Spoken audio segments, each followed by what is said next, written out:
皆さんこんにちは。Today I'll be talking about how to use the word YABAI in Japanese. There are actually so many different situations where you can use YABAI. So let's look at some examples.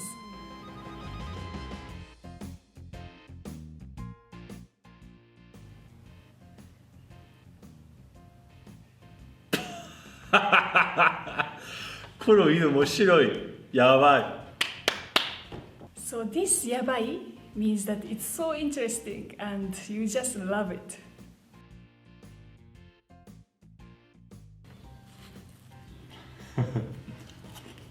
やばい、これ美味しい。止められない。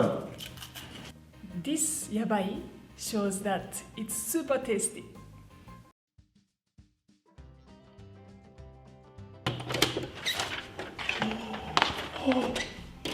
見て見て、100点取った。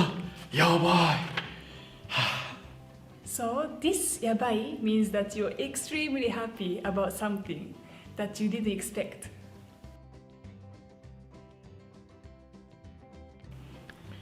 へえ、欲しいな。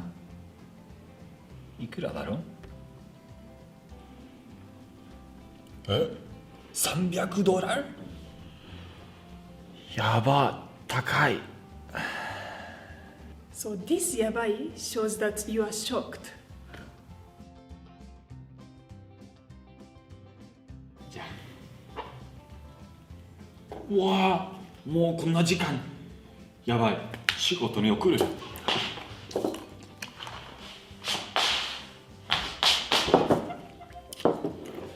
So this yabai is used in a situation where you forget about something important or when you are in trouble.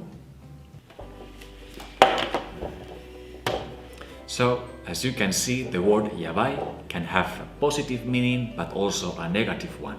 Thank you so much for watching this video. If you like it, please don't forget to subscribe to our channel and click a like button if you think that this lesson was yabai, a yabai one.